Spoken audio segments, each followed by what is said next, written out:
Hello, everyone, and welcome back to Everyday English Talk. I'm Anna. And I'm Ben. It is great to have you with us today. Whether you are walking home from work, relaxing after school, or just taking an evening stroll, we are happy to be part of your day. Today, we are exploring a topic that is very close to our hearts: friendship. But we are looking at it from a specific angle. That's right. We often hear that we should have many friends, but is that always true? The main question for today is it better to have one very close best friend or a large group of many friends? It is the classic debate of quality versus quantity. We will discuss the different types of friendships and what they bring to our lives. You will also learn some great phrases to describe personality and social life. Don't forget, you can download the full script for this episode in the description below. It is a great way to follow along. Let's get started. So, Ben, let's start with the idea of having just one best friend. When you hear the words best friend, what comes to your mind? That is a good question. When I think of a best friend, I think of someone who knows absolutely everything about me.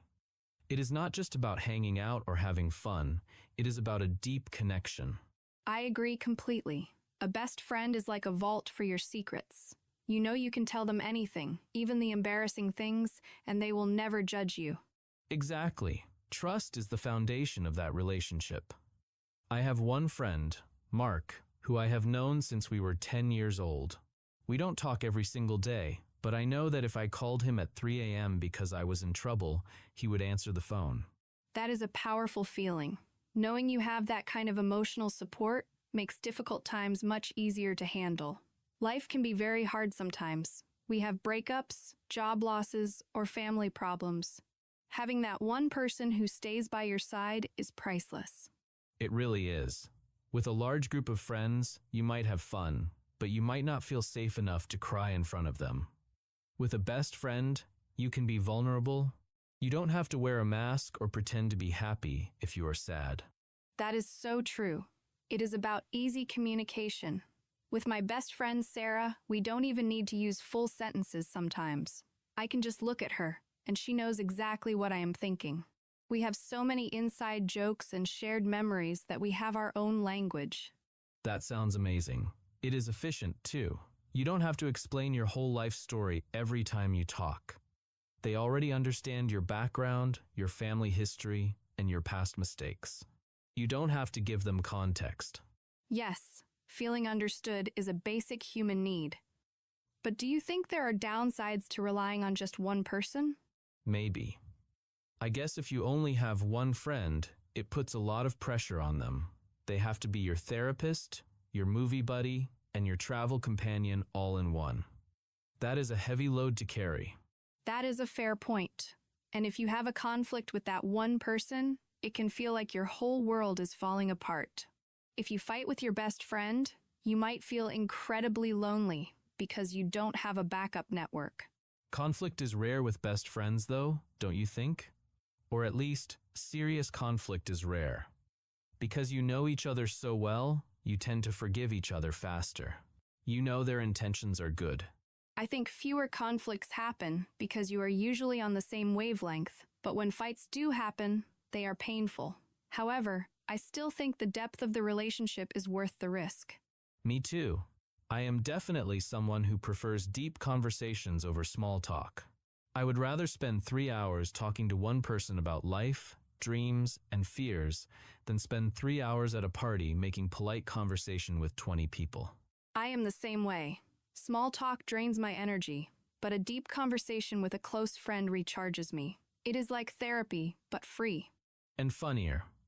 Best friends are usually the ones who can make you laugh until your stomach hurts. Absolutely. There is a specific type of laughter that only happens with someone who knows your sense of humor perfectly. So, for you, Anna, is the verdict one best friend? I think so. If I had to choose between one amazing friend and 50 acquaintances, I would choose the one friend every time. What about you? I lean that way too. But I do see the value in the other side, which we will talk about later. But for now, yes, I value that deep bond. It is like having a sibling you chose for yourself. That is a beautiful way to put it. A chosen family member. And unlike family, they actually like you. I'm joking. I love my family. But you know what I mean. You are not forced to be together. You choose to be together. That choice makes the loyalty even stronger. That was a deep discussion. Let's clarify some of the important vocabulary we used. Good idea. Let's start with the first one.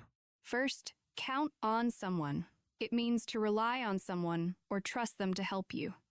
Example, I can always count on my best friend when I have a problem. Second, share a secret. This means to tell someone private information because you trust them. Example, we have shared so many secrets over the years. Third, have a lot in common. It means to have the same interests or characteristics as someone else. Example, we became best friends because we have a lot in common. Fourth, get along with. It means to have a friendly relationship with someone. Example, I get along with her very well. We never fight. Fifth, shoulder to cry on. This is an idiom for someone who listens to your problems and comforts you. Example, when I lost my job, she was a shoulder to cry on.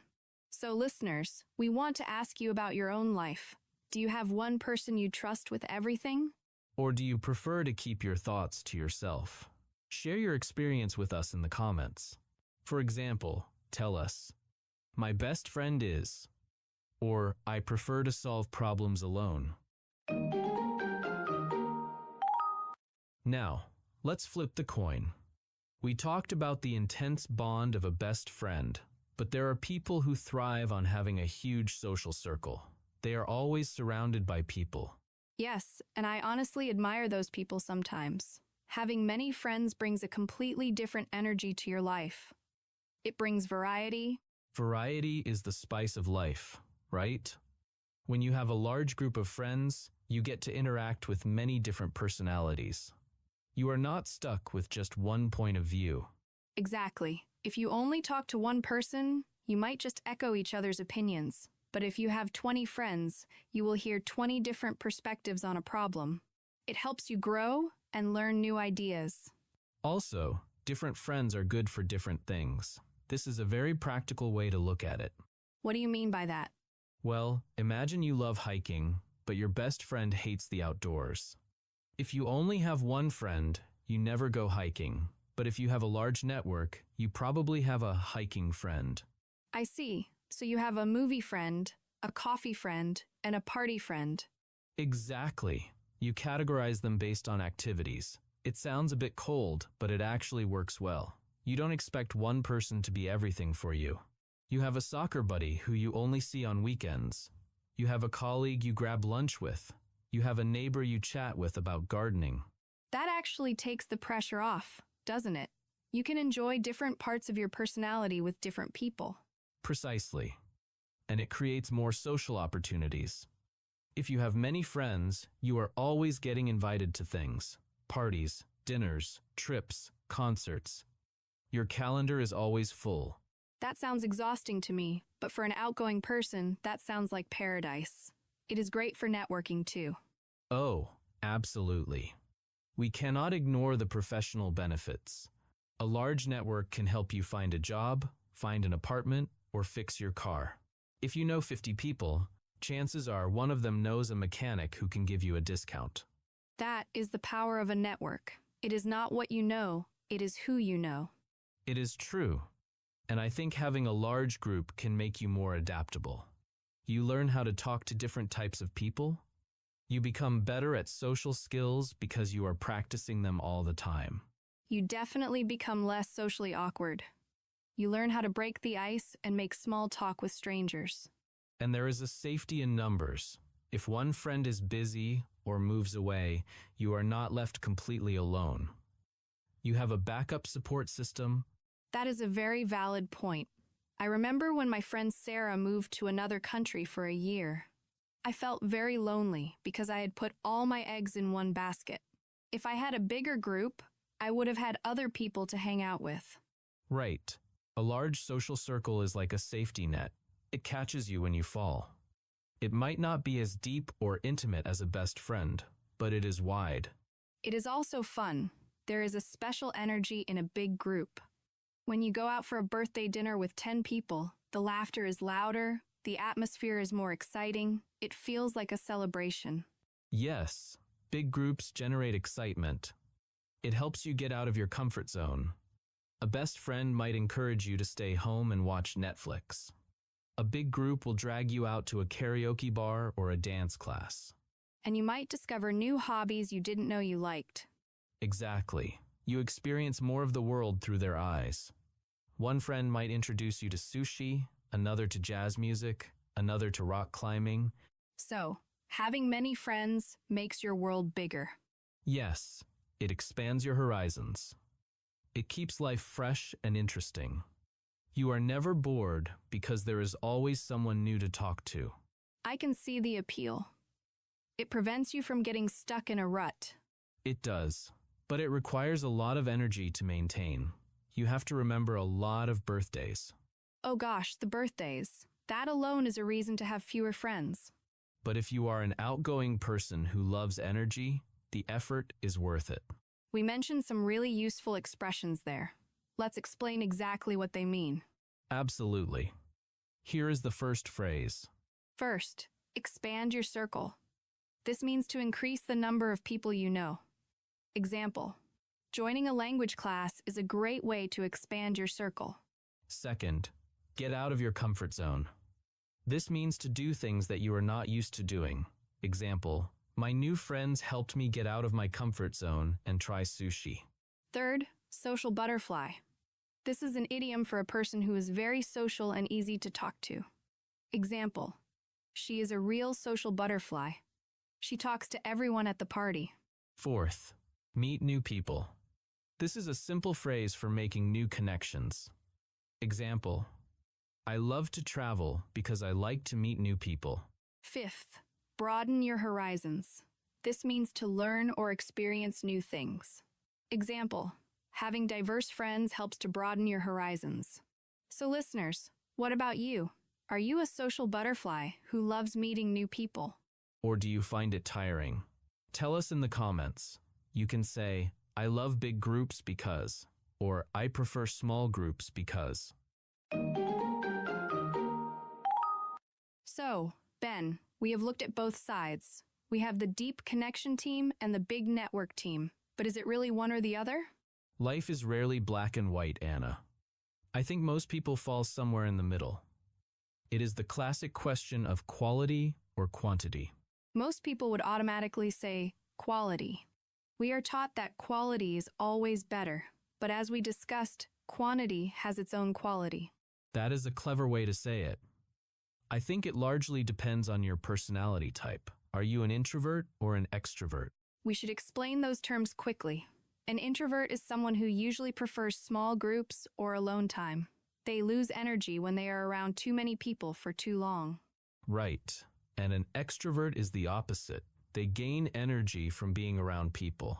If they are alone too long, they feel drained. So, naturally, an introvert will probably prefer one or two best friends.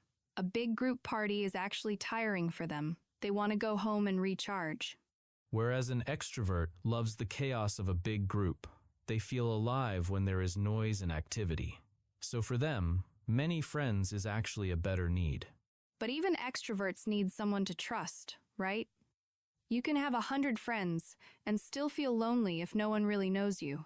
That is the danger of quantity without quality. You can be popular but isolated. I think the ideal situation is a balance. A balance sounds perfect. Maybe you have one or two inner circle friends, your best friends who know your secrets. And then you have a wider outer circle for fun and activities. That is how I try to structure my life now. I have my core group, the people I call when I have a crisis. But I also try to say yes to invitations from acquaintances. I try to keep my network open. It also changes as we get older, doesn't it? Definitely. When you are in school or university, it is easy to have a huge group. You see them every day in class. It requires zero effort. But when you start working, getting married, or having kids, your free time disappears. You literally do not have time for 50 friends. That is the sad truth. Adult life forces you to prioritize. You realize you only have energy for the people who really matter. The casual friendships naturally fade away. And that is okay. It is natural. You shouldn't feel guilty about it. The friends who stay are the ones who are meant to be there. Connection is the most important thing. Whether it is with one person or 10 people, you need to feel a connection. An emotional bond.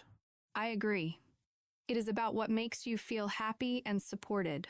If you are happy with one friend, that is enough. If you need 10 friends to feel happy, that is also fine.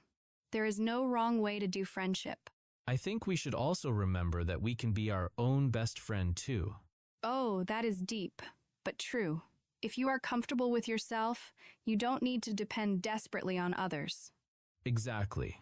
But generally, humans are social creatures. We need interaction. So, the conclusion is, know yourself.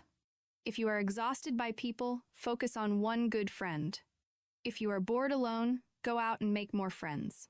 And don't be afraid to mix them. Introduce your best friend to your new friends. Maybe they will all get along. That is the dream. One big happy family. Let's review the phrases from our reflection. First, quality over quantity. This means having good things is better than having many things. Example, in friendship, I always choose quality over quantity. Second, drift apart. This phrasal verb means to slowly lose a friendship over time. Example, after high school, we started to drift apart. Third, strike a balance. This means to find a healthy middle ground. Example, it is important to strike a balance between time alone and time with friends. Fourth, inner circle. This refers to your closest and most trusted group of friends. Example, only my inner circle knows about my plans to move. Fifth, keep in touch. This means to maintain contact with someone. Example, even though we live far apart, we try to keep in touch. So listeners, think about your own personality. What makes you feel the most supported? A deep talk with one person or a fun day out with a group? Tell us why in the comments. For instance, I prefer deep talks because I am an introvert. Now it's your turn. Let's practice what you learned today with a few quick activities. First, listening. Go back and listen to the conversation again. Try to find 3 phrases that use the word friend or social. Second, speaking. We want you to practice describing your personality. Say 3 sentences aloud. Are you an introvert or an extrovert? Do you have a large circle or a small one? For example, you could say, I am definitely an introvert, so I prefer having one close friend who I can count on. Third, writing. Write a short paragraph in the comments. Tell us about your best friend or a fun group activity you did recently. Try to use the phrase quality over quantity or expand my circle. Remember, consistent practice is the key. Small steps every day lead to big results.